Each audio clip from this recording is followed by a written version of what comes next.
আসসালামু আলাইকুম। অবিরাম বাংলার সংবাদে সবাইকে স্বাগত জানাচ্ছি। আমি নাইম ফাথুম মুবিন। শুরুতে বিআরবি কেবলস সংবাদ শিরোনাম জানিয়ে দেব এই মুহূর্তে হাতে পাওয়া সর্বশেষ গুরুত্বপূর্ণ আপডেট বাংলা সংবাদ। শুরুতেই থাকছে মনোনয়ন দ্বন্দ্বে বিএনপির দুপক্ষের ব্যাপক সংঘর্ষ, আহত অর্ধশতাধিক। মেহেরপুর ২ আসনে বিএনপির মনোনয়ন কেন্দ্রিক দ্বন্দ্বের জের ধরে দুপক্ষের হামলা পাল্টা হামলার ঘটনায় রণক্ষেত্র পরিণত হয়েছে গাংনী উপজেলা শহর। প্রিয় দর্শক, এ বিষয়ে থাকছে বিস্তারিত, সঙ্গেই থাকুন। এবারে জানাবো দুর্দিনের কাণ্ডারি ২ নেতা পাননি ধানের শীষ, ফেসবুকে তোলপাড়। ২৩৭টি আসনের একক প্রার্থী ঘোষণা করেছে বিএনপি। ত্রয়োদশ সংসদ নির্বাচন সামনে রেখে আগেভাগে এই প্রার্থী ঘোষণা বিএনপিকে ভোটের মাঠে এগিয়ে রাখবে বলেই আশা করা হচ্ছে। এদিকে লং মার্চে পুলিশের বাধা, ফের রাস্তা অবরোধ শিক্ষকদের।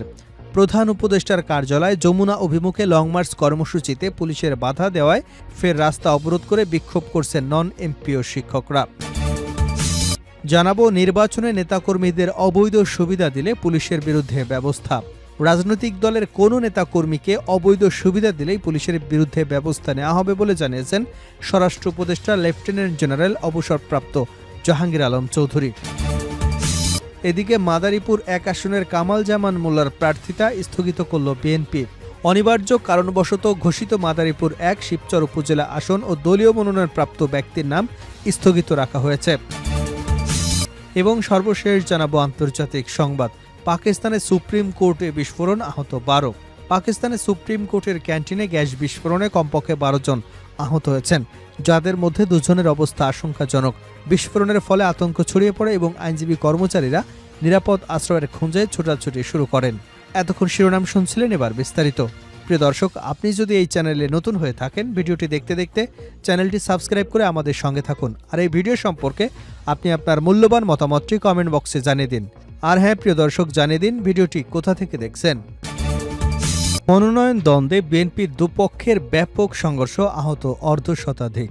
মেহেরপুর ২ আসনে বিএনপির মনোনয়ন কেন্দ্রিক দ্বন্দ্বের জের ধরে দুপক্ষের হামলা পাল্টা হামলার ঘটনায় রণক্ষেত্রে পরিণত হয়েছে গাংনী উপজেলা শহর। মঙ্গলবার দুপুরে বিএনপির মনোনয়নপ্রাপ্ত সাবেক এমপি আমজাদ হোসেন এবং জেলা বিএনপির সভাপতি জাবেদ মাসুদ মিল্টন পক্ষের নেতাকর্মীদের মধ্যে এ সংঘর্ষ হয়। এ সময় আমজাদ হোসেন এবং জাবেদ মাসুদ মিল্টনের কার্যালয়ে পাল্টাপাল্টি হামলার ঘটনায় উভয় পক্ষের অর্ধশতাধিক নেতাকর্মী আহত হন। ভাঙচুর করা হয় অন্তত ২০টি মোটরসাইকেল এবং বেশ কয়েকটি ব্যবসা প্রতিষ্ঠান। তবে নীরব দর্শকের ভূমিকা পালন করেছে আইনশৃঙ্খলা বাহিনী।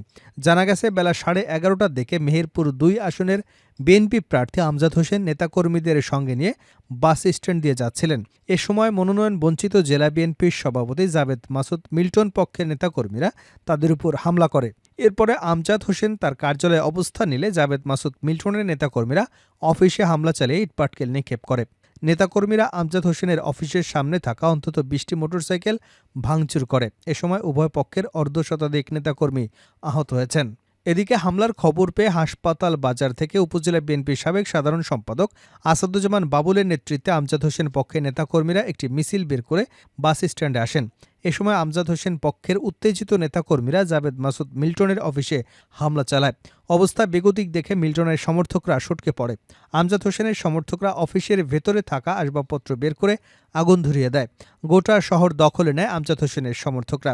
স্থানীয় ব্যবসায়ীরা দোকানপাট বন্ধ করে দেয়। তবে ঘটনার শুরুতে পুলিশের একটি পিকআপ এবং পরে সেনাবাহিনীর কয়েকটি টহল গাড়ি আসলেও নেতাকর্মীদের ছত্রভঙ্গ করে গিয়েছিল।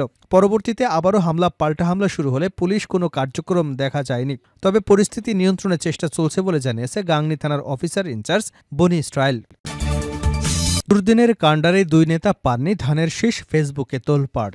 ২৩৭টি আসনে একক প্রার্থী ঘোষণা করেছে বিএনপি। ত্রয়োদশ সংসদ নির্বাচন সামনে রেখে আগেভাগে এই প্রার্থী ঘোষণা বিএনপিকে ভোটের মাঠে এগিয়ে রাখবে। মনোনয়নকে কেন্দ্র করে দলের কোন্দলও কমে আসবে বলে আশা করা হচ্ছে। এবারের প্রার্থী বাছাই নবীন প্রবীণের সমন্বয় ঘটেছে। এক পরিবারে একাধিক যোগ্য প্রার্থী থাকলেও একজনকেই মনোনয়ন দেওয়া হয়েছে, যেটি বেশি প্রশংসা হচ্ছে। তবে ঘোষিত প্রার্থীদের প্রাথমিক তালিকায় দেখা গেছে এবার মনোনয়ন পাননি দলটির বেশ কয়েকজন হেভিয়েট নেতা। বিএনপির ত্যাগীদের মধ্যেও অনেকেই ধানের শীষ পাননি। সবকিছু ছাপিয়ে গেছে দলের জন্য নিবেদিত প্রাণ ২ জন নেতার মনোনয়ন না পাওয়ার ঘটনা। তারা হলেন বিএনপির দুর্দিনের কাণ্ডারি সিনিয়র যুগ্ম মহাসচিব অ্যাডভোকেট রুহুল কবির রিজভী এবং সবচেয়ে বেশি মামলার আসামি পরীক্ষিত নেতা দলের যুগ্ম মহাসচিব হাবিবুন নবী খান সোহেল। রিজভী ও সোহেলের মনোনয়ন না পাওয়ার ঘটনায় অবাক করেছে বিএনপির অনেককেই। আক্ষরিক অর্থেই নিজের জীবনের চেয়েও দলকে ভালোবাসা এই দুই নেতার নাম নেই ২৩৭ জনের তালিকায়।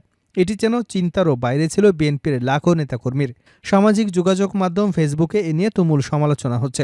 বিএনপির বহু নেতাকর্মী এ নিয়ে ক্ষোভ ঝেড়েছেন ফেসবুকে। অনেকেই প্রশ্ন তুলেছেন, বিএনপির মনোনয়ন পাওয়ার জন্য আর কত কি পরীক্ষা দেওয়া লাগবে, আর কত ত্যাগ স্বীকার হলে ধানের শীষের যোগ্য হওয়া যাবে।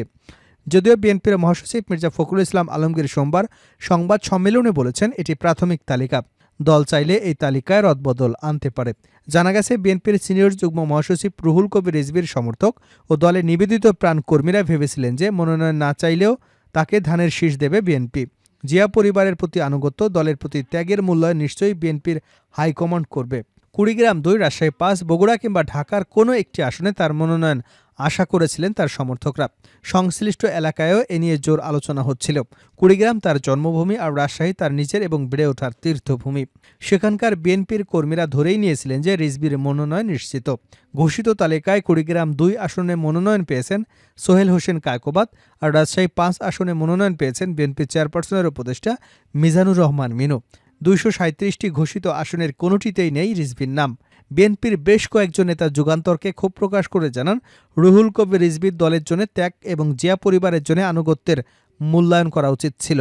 ফেসবুকে অনেকেই রিজভীর গ্রেপ্তার এবং মিছিলের নেতৃত্ব দেওয়ার ছবি পোস্ট করে দলের প্রতি তার ডেডিকেশন থাকার পরেও মনোনয়ন মূল্যায়িত না হওয়া সমালোচনা করেছেন। রাজনৈতিক জীবনের শুরু থেকে রুহুল কবির রিজভী ছিলেন আলোচনায়। তিনি রাজশাহী বিশ্ববিদ্যালয় শাখা ছাত্রদলের প্রচার সম্পাদক, পরে সাধারণ সম্পাদক, রাজশাহী ছাত্রদলের নেতৃত্ব এবং কেন্দ্রীয় সভাপতি হিসেবেও দায়িত্ব পালন করেন। লং মার্চে পুলিশের বাধা, ফের রাস্তা অবরোধ শিক্ষকদের। প্রধান উপদেষ্টার কার্যালয়ে যমুনা অভিমুখে লং মার্চ কর্মসূচিতে পুলিশ বাধা দেওয়ায় ফের রাস্তা অবরোধ করে বিক্ষোভ করছেন নন এমপিও শিক্ষকরা। মঙ্গলবার বিকাল ৪টার দিকে জাতীয় প্রেস ক্লাবের সামনে রাস্তা অবরোধ করে বিক্ষোভ করেন তারা। এ সময় তারা শিক্ষকদের এমপিও ভুক্তির দাবিতে নানা স্লোগান দিতে থাকেন। তবে নন এমপিও শিক্ষক ঐক্যজোটের ৬ সদস্যের একটি প্রতিনিধি দল প্রধান উপদেষ্টার কার্যালয়ে কর্মকর্তাদের সঙ্গে কথা বলার জন্য প্রেরণ করা হয়েছে। এই প্রতিবেদন হাতে আসা পর্যন্ত শিক্ষকরা সড়কে অবস্থান করছেন। প্রায় ঘণ্টাব্যাপী সড়কটি বন্ধ থাকায় আশপাশের এলাকায় প্রচণ্ড যানজট তৈরি হয়েছে। সংগঠনের সমন্বয়ক মিজানুল হক মামুন বলেন, নন এমপিও শিক্ষকরা দীর্ঘদিন থেকে বেতন ভাতা বঞ্চিত।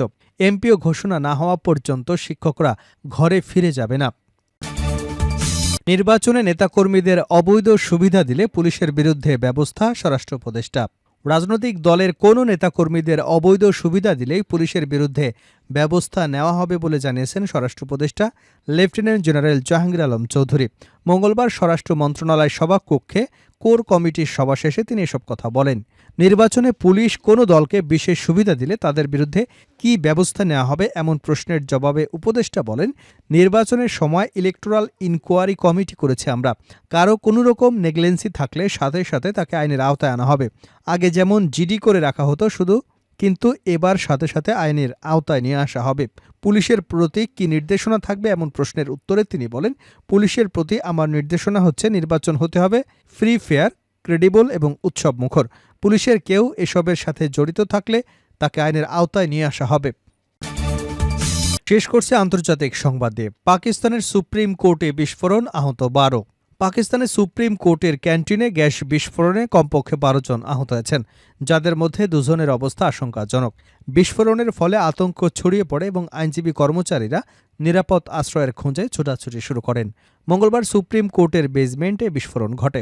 সূত্রের বরাত দিয়ে সামা টিভি জানিয়েছে, সুপ্রিম কোর্ট ভবনের বেসমেন্ট ক্যাফেটেরিয়ায় কেন্দ্রীয় শীততাপ নিয়ন্ত্রিত ব্যবস্থা মেরামতের কাজ চলাকালীন এ বিস্ফোরণ ঘটে। বিস্ফোরণের ফলে জরুরি প্রোটোকল দ্রুত সক্রিয় করা হয়। নিরাপত্তা বাহিনী উদ্ধারকারী দল কয়েক মিনিটের মধ্যেই আদালতে পৌঁছায়। এক্সপ্রেস ট্রিবিউন ইসলামাবাদের ইন্সপেক্টর জেনারেল আলী নাসির রিজভির উদ্ধৃতি দিয়ে জানিয়েছে, সকাল 10:55 সুপ্রিম কোর্টের ক্যান্টিনে গ্যাস বিস্ফোরণ ঘটে। বিশেষজ্ঞরাও নিশ্চিত করেছেন এটি একটি গ্যাস বিস্ফোরণ ছিল। 2 ব্যক্তির অবস্থা আশঙ্কাজনক।